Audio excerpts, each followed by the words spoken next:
बिस्मिल्लाहिर्रहमानिर्रहीम। बच्चों, आज की लैब के अंदर हमारा जो काम है वो हमने वेब डिज़ाइन को देखना है। कल की क्लास के अंदर हमने वीविंग को देखा था कि वीविंग की बेसिक्स क्या हैं, और उसमें हमने प्रिपरेटरी प्रोसेस जो है वार्पिंग का उसको देखा था।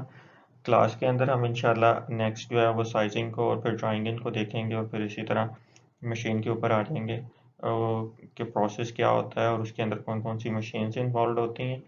इसके साथ साथ इन पैरेलल लैब के अंदर जो है वो हम वेब डिज़ाइन जो होता है, जो इंटरलेसमेंट पैटर्न्स हैं, उनको हम स्टार्ट करेंगे। वीविंग की बात की थी तो हमने कहा था कि weaving is a placement of yarns.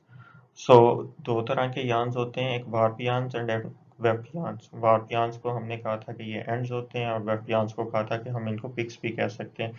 These both are the names of the same thing. So दो तरह के धागे और उनकी आपस में इंटरलेसमेंट। वार्प यार्न्स जो हैं वो लेंथ वाइज हैं, और वेब यार्न्स जो हैं वो विड्थ वाइज हैं। उन दोनों ने आपस में इंटरलेस करना है एट 90 डिग्री एंगल, और फिर उनके इंटरलेसमेंट करने से फैब्रिक बन जाता है। अब वीव डिज़ाइन क्या है? Weave design basically is the interlacement patterns. ये दो तरह के धागे बेशुमार तरीकों से एक दूसरे के साथ इंटरलेसमेंट कर सकते हैं, और हर इंटरलेसमेंट पैटर्न का नाम हमने वीव डिज़ाइन रखा है। वीव डिज़ाइन की कुछ बेसिक्स हैं, कुछ फेमस वीव डिज़ाइंस हैं, फिर कुछ उनके डेरिवेटिव्स हैं जो हमने बेसिक वीव डिज़ाइन से हमने उनको ड्राइव किया है उनके अंदर मॉडिफिकेशंस करके। फिर कुछ ऐसे वीव डिज़ाइंस भी हैं जो रैंडम है, जिनका कोई नाम नहीं है। कोई भी इंटरलेसमेंट पैटर्न जो होता है वो हम उसको वीव डिज़ाइन कहते हैं। सो आज का हमारा जो काम है वो हमने पहला व्यू डिज़ाइन देखना है, लेकिन व्यू डिज़ाइन देखने से पहले आज की जो हमारा काम है वो ये कि वो व्यू डिज़ाइन को हम रिप्रेजेंट कैसे करते हैं, उस इंटरलेसमेंट पैटर्न को रिप्रेजेंट कैसे करते हैं। अब उस इंटरलेसमेंट पैटर्न को रिप्रेजेंट करने के लिए दो तीन तरीके हैं हमारे पास। जो फर्स्ट वन है that is the line diagram. Line diagram ये होती है कि जैसे धागे आपको इन एक्चुअल फैब्रिक नज़र आ रहे हैं, वैसे के वैसे फैब्रिक धागे आप एक्चुअली ड्रा कर दें। दैट मीन्स जैसे आप ड्राइंग के अंदर पिक्चर ड्रा करते हैं, जिसे आप रियलिस्टिक पिक्चर कहते हैं, कि जिस तरह की पिक्चर आपको नज़र आ रही होती है आप उसी तरह की पिक्चर ड्रा करते हैं। बट यू नो कि इन पिक्चर्स को ड्रा करना बहुत कम्प्लेक्स होता है और काफ़ी टाइम टेकिंग होता है। But they are very easy to understand. जिसको उस सब्जेक्ट की नॉलेज नहीं भी है, होना भी नहीं भी है, वो भी उसको इजीली अंडरस्टैंड कर लेता है कि अच्छा ये यहाँ पे क्या हो रहा है, इस पिक्चर के अंदर क्या हो रहा होगा, तो वो उसको इजीली अंडरस्टैंड कर लेगा। The second method is verbal, जिसके अंदर हमने उनका नाम रखा होता है। कुछ ना कुछ वो हम लिख के भी बता सकते हैं, हम बोल के भी बता सकते हैं कि ये इंटरलेसमेंट पैटर्न कैसा है। ठीक है, अगेन अगर जब नाम रखा होगा तो again you have to have some kind of knowledge of that field, ताकि आपको पता हो कि अच्छा जब हम कहते हैं for example there is a weave design और there is a interlacement pattern, जिसे हम कहते हैं कि it is a plain weave. So plain weave से अभी आपको, क्योंकि आप लोगों ने पढ़ा नहीं है तो आपको नहीं पता कि व्हाट डज इट मीन। लेकिन जैसे ही मैं आपको नेक्स्ट स्लाइड पे बता दूंगा एक बार कि प्लेन वीव ये होती है, देन यू मस्ट नो कि अच्छा प्लेन वीव की बात कर रहे हैं तो इसके अंदर कितने धागे होते हैं और वो कैसे इंटरलेसमेंट करते हैं और उनका क्या पैटर्न होता है। So second method is verbal. The third method is symbolic representation. Symbolic representation में हम क्या करते हैं, वो यूज़ अ ग्राफ पेपर, और उस ग्राफ पेपर के ऊपर कुछ सिंबल्स जो है उनको यूज़ करते हैं, और उन सिंबल्स की मदद से हम इस इंटरलेसमेंट पैटर्न को ड्रॉ कर लेते हैं, और वहाँ से हमें जो है ये पता चल जाता है कि इस फैब्रिक के अंदर किस तरह का पैटर्न बना हुआ है। डेट मीन्स के वार्प के धागों ने और वेब के धागों ने आपस में किस तरह की इंटरलेसमेंट्स करके फैब्रिक को बनाया हुआ। अच्छा, यहाँ पे एक बात कि जैसे ही वेव डायग्राम या वेव डिज़ाइन या इंटरलेसमेंट पैटर्न चेंज होता है तो फैब्रिक की प्रॉपर्टीज चेंज हो जाती हैं, फैब्रिक की अपीयरेंस चेंज हो जाती है, तो फैब्रिक डिफरेंटली बिहेव करना शुरू कर देता है। वेव डायग्राम कैसे बनती है? अब उसको बनाने के लिए हमें एक तो ग्राफ पेपर चाहिए, और ग्राफ पेपर पे हमें, आपको पता है, दो चीज़ें अवेलेबल होती हैं। एक कॉलम्स होते हैं और सेकंड जो होती हैं वो रोज होती हैं। तो यहाँ पे हम कॉलम्स को चूज करेंगे एज अ वार्प यार्न या एंड्स। आपको पता है वार्प यार्न्स लेंथ वाइज होते हैं और कॉलम्स भी लेंथ वाइज होते हैं। तो कॉलम्स से हम रिप्रेजेंट करवाएंगे वार्प यार्न्स या एंड्स। हर एक single column will represent a single warp yarn, and similarly एक रो जो होती है वो एक वेफ्ट को या एक पिक को रिप्रेजेंट करेगी। अगर आप इस पिक्चर के अंदर देखें तो यहाँ पे हमने एक वीव डायग्राम बनाई हुई है। यहाँ पे वार्प के धागे आपको नजर आ रहे हैं, 5 वार्प यार्न्स हैं, और इसी तरह 5 पिक्स हैं, और पिक्स जो हैं वो रोज वाइज हैं और जो वार्प यांस हैं वो कॉलम वाइज हैं। The second main thing is numbering of these ends. तो सो नंबरिंग जो एंड्स की होती है वो हमेशा फ्रॉम लेफ्ट टू राइट होती है। लेफ्ट वाला धागा जो होता है वो पहला होता है और इसी तरह हम आगे बढ़ते जाते हैं जब तक के धागे ख़त्म नहीं हो जाते।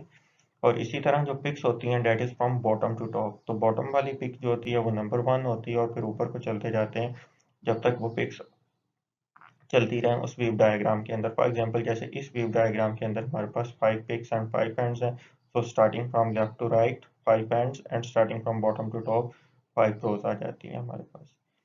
The next main thing is, अब आपने देखा है कि एक जो हमारे पास स्क्वायर बॉक्स बन रहा है, फॉर एग्जांपल दिस वन, ये वाला स्क्वायर बॉक्स जो बन रहा है जो एक कॉलम और एक रो के मिलने से बन रहा है। So that one intersection represents one interlacement pattern of one end and one pick. For example जिस ये जहाँ पे मैंने हाईलाइट किया है तो ये पहला एंड और पहली पिक इन दोनों के इंटरलेसमेंट पैटर्न को रिप्रेजेंट कर रहा है कि इस पॉइंट के ऊपर फर्स्ट एंड और फर्स्ट पिक किस तरीके से इंटरलेस करेंगे। इसी तरह इससे नेक्स्ट चलेंगे, हम ऊपर की तरफ चलें यहाँ पे, तो पहला एंड और दूसरी पिक कैसे इंटरलेसमेंट करेगी, पहला एंड और तीसरी पिक कैसे इंटरलेसमेंट करेगी। और इसी तरह अगर आप लेफ्ट टू राइट मूव करें तो दूसरा एंड और पहली पिक कैसे इंटरलेसमेंट करेगी ये यहाँ पर रिप्रेजेंट हो जाएगा इस जगह पे। फिर तीसरा एंड और पहली पिक कैसे इंटरलेसमेंट करेगी ये यहाँ पे। फिर इसी तरह fourth one and fifth one. अच्छा, अब यहाँ पे दो चीज़ें हैं। अब दो धारा के धागे हैं, एक वार्प का धागा है और एक वेब का धागा है। और जब वो दोनों इंटरलेसमेंट करेंगे तो there are only two options और टू पॉसिबिलिटीज। वो ये कि या तो वार्प का धागा वेब के धागे के ऊपर से गुजर रहा होगा या फिर वेब का धागा वार्प के धागे से ऊपर से गुजर रहा होगा। There is no third option. दो ही ऑप्शंस हैं कि या तो दोनों धागों ने इंटरलेसमेंट करनी है एट 90 डिग्री एंगल, तो कोई एक धागा दूसरे धागे के ऊपर से गुजर रहा होगा और दूसरा धागा उसके नीचे होगा। So we have two options जिसे हम कहते हैं warp over weft. That means कि वार्प का धागा ऊपर है और वेब का धागा नीचे है। सो इसको जब हम सिंबॉलिक मेथड में रिप्रेजेंट करते हैं तो हमने इसके लिए सिंबल बना लिया और उस सिंबल को हम कहते हैं, या तो स्क्वायर बॉक्स को कम्प्लीटली फिल कर देते हैं जैसे आपको यहाँ पे नज़र आ रहा है कि हमने इसे कम्प्लीटली ब्लैक कलर से फिल कर दिया, या फिर हम यहाँ पे एक्स मार्क कर देते हैं, इंग्लिश अल्फ़ाबेट एक्स उससे मार्क कर देते हैं। So X will represent a warp over weft interaction. The second one is weft over warp, जहाँ पे वेक्ट का धागा ऊपर से गुजर रहा होगा और वार्प का धागा नीचे से गुजर रहा होगा। सो इन दैट केस हम स्क्वायर बॉक्स को एम्प्टी छोड़ देते हैं जैसे कि आपको यहाँ पे नज़र आ रहा है कि हमने इस व्यू डायग्राम के अंदर बहुत सारे बॉक्सेस एम्प्टी हैं। दैट एम्प्टी बॉक्सेस मीन्स कि यहाँ पे वेब का धागा ऊपर से गुजर रहा है और वार्प का धागा नीचे से गुजर रहा है। And the second symbol that we use for this vect over warp interaction is dot.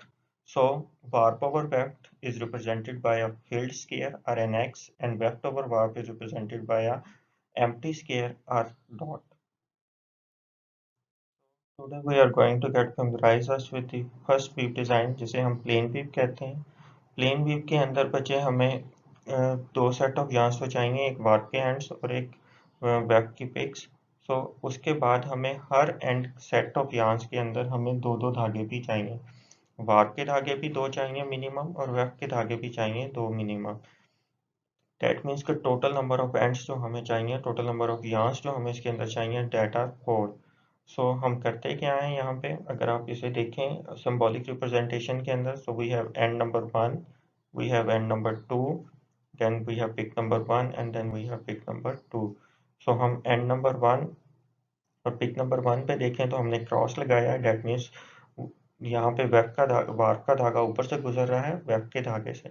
और इसी तरह अगर आप नीचे देखें तो we have a line diagram जिसके अंदर हमें नज़र आ रहा है कि रेड कलर का वार्प का धागा है एंड ग्रीन कलर का वार्प का धागा है।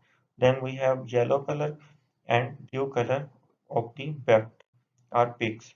तो हमारे पास यहाँ पे फर्स्ट बॉक्स के अंदर रेड कलर का धागा ऊपर से गुजर रहा है और येलो नीचे से, तो that will make this first box यहाँ पे इस फर्स्ट बॉक्स को रिप्रेजेंट कर रहा है जो वार्प का धागा ऊपर से और वेब का नीचे से।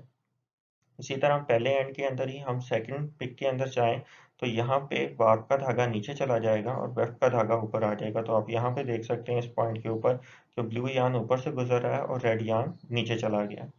देन हम पिक एंड नंबर 2 पे आते हैं तो एंड नंबर 2 के ऊपर वार्प का धागा, क्योंकि यहाँ पे डॉट है तो डेट विल मीन्स कि वेफ्ट ओवर वार्प होगा, तो यहाँ पे आप देखें कि येलो कलर का धागा ऊपर है और वार्प उसके नीचे से गुजर रहा है। एंड सिमिलरली जो लास्ट बॉक्स हमारे पास रह गया है वहाँ पे एक्स है, तो that means warp over weft होगा, तो वार्प ग्रीन कलर का है, ये ऊपर से गुजर रहा है और वेफ्ट नीचे से। So this is the whole plain peep. यहाँ पे हमें मिनिमम जो है वो 4 धागे चाहिए होते हैं, 2 वार्प के और 2 वेफ्ट के, और उनके इंटरलेसमेंट पैटर्न से ये सबसे सिंपलेस्ट वीव है। ये सबसे simplest form of plain weave fabric formation की इंटरलेसमेंट पैटर्न है जिसे हम फैब्रिक बना सकते हैं। और ये जो प्लेन वीव का पैटर्न है ये सबसे ज़्यादा कॉमनली आपकी शर्ट्स के अंदर, मेंस की शर्ट्स के अंदर और फीमेल्स के जो लॉन सूटिंग होती है उसके अंदर आपको प्लेन वीव मिलती है। इसके अलावा हम इस प्लेन वेव के लिए अगर आप यहाँ पे देखें तो हमारे पास इस पिक्चर के अंदर हमने इसी प्लेन वेव को जो है उसको मल्टीपल टाइम्स रिपीट कर दिया। सो अगर आप यहाँ पे देखें तो ये यही सेम इंटरलेसमेंट पैटर्न मल्टीपल टाइम्स इस पिक्चर के अंदर रिपीट हो रहा है और इसी तरह हमारे पास पूरा फैब्रिक जो है वो बन जाता है। So the minimum number of bar bands and the minimum number of wefts जिससे हम किसी भी इंटरलेसमेंट पैटर्न को आइडेंटिफाई कर सकें उसको हम कहते हैं this is the repeat of the weave design या weave repeat. There is a term which is called weave repeat or repeat of the weave design.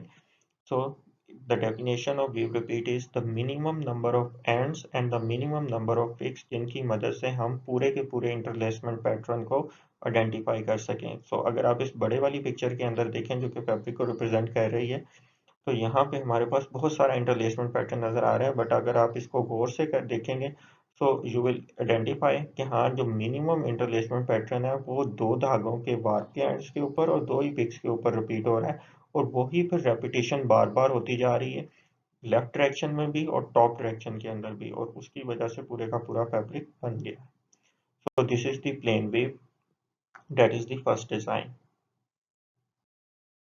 काम क्या आप लोगों का बच्चे there is a term, there is a technique जिसको हम कहते हैं paper weaving. So paper weaving में हम क्या करते हैं कि हम पेपर्स की मदद से हम फैब्रिक वीव करते हैं। देयर इज अ पिक्चर जो कि रिप्रेजेंट कर रहा है आपको कि आपने इसको करना कैसे है। अगेन पेपर, इस पिक्चर के अंदर भी प्लेन वीव बनी हुई है। सो आपने चार्ट पेपर लेना है जो कलर्ड पेपर होता है, A4 साइज का पेपर ले लेना है, 2 कलर्स में ले लें या मल्टीपल कलर्स में ले लें, और उसके बाद आपने इसको करना ये है कि आपने उसकी स्ट्राइप्स काट लेनी है इक्वल साइज की, that this stripes will make the yarn. और फिर आपने उसको जो आपका प्लेन वीव का पैटर्न है उस इंटरलेसमेंट पैटर्न उसके अकॉर्डिंगली आपने उस सारे को आपस में इंटरलेस करवा के और आपने इसका पेपर वीविंग कर लेनी। इस पिक्चर के अंदर आपको कंप्लीट फिनोमेना दिखाया हुआ है कि आपने फर्स्ट स्टेप के ऊपर स्ट्राइप्स कट कर लेनी है, देन आपने उन स्ट्राइप्स की इंटरलेसमेंट बना लेनी है और आपके पास थर्ड के ऊपर जो है वो पूरे का पूरा पेपर बन जाएगा। अच्छा, इसके अंदर आपने जो स्ट्राइप्स कट करनी है बच्चे वो आपने सिर्फ एक पेपर की करनी है, दैट मीन्स कि आपने सिर्फ वार्प की करनी है या सिर्फ वेब की करनी है। जो सेकंड होगा उसके अंदर जैसे आपको यहाँ पे नजर आ रहा है आपने बॉर्डर को कट नहीं करना, that border will make the mounting. तो आपको माउंट नहीं करना पड़ेगा अलग से, आपने सिर्फ जो वेफ्ट के पिक्स हैं उनको साइडों से दोनों बॉर्डर्स के जो दोनों किनारे होंगे वहां से आपने उसकी बैक साइड से उसकी माउंटिंग करके उसको फिक्स करना है और आपने इसको टोटल स्ट्राइप्स में जो है वो कट नहीं करना। सो आपकी आज की लैब का काम ये है कि आपने पेपर लेना है और पेपर को स्ट्राइप्स में कट करना है और आपने प्लेन पीप जो है वो उसको पेपर को इसको वीव कर लेना है। और वीव करने के बाद आपका लोगों ने जो ऑब्जर्वेशन करनी है वो ऑब्जर्वेशन ये है, और मुझे आपने ये बताना है ग्रुप के अंदर कि plain weave from the face of the fabric and from the bottom of the fabric, does it look similar और डज इट लुक डिफरेंट। क्या दोनों के अंदर कोई फर्क आता है, नजर आता है फेस ऑफ द फैब्रिक पे and back of the fabric पे, और अगर फर्क नजर आता है तो वो फर्क क्या होता है। तो you have to weave that fabric and उसके बाद आपने उसको विजुअली ऑब्जर्व करना है। ठीक है। और इसके अलावा आपका काम ये है कि आपने घर में देखना है अपनी कोई शर्ट, मेल की जो शर्ट्स होती हैं या लॉन की शूटिंग होती है, तो वहाँ पे आपने एक्चुअल फैब्रिक लेना है और उस एक्चुअल फैब्रिक को अपने मोबाइल कैमरा से जूम करके देखना है कि उसके अंदर क्या आपको ये प्लेन वेव का इंटरलेसमेंट पैटर्न नजर आ रहा है या वहाँ पे कोई डिफरेंट तरह का पैटर्न है। So you the task is you have to find an original fabric जिसके अंदर प्लेन वेव हो। और उसकी पिक्चर लेके आपने ग्रुप के अंदर अपने नेम रोल नंबर के साथ वो शेयर कर देनी है। Thank you so very much.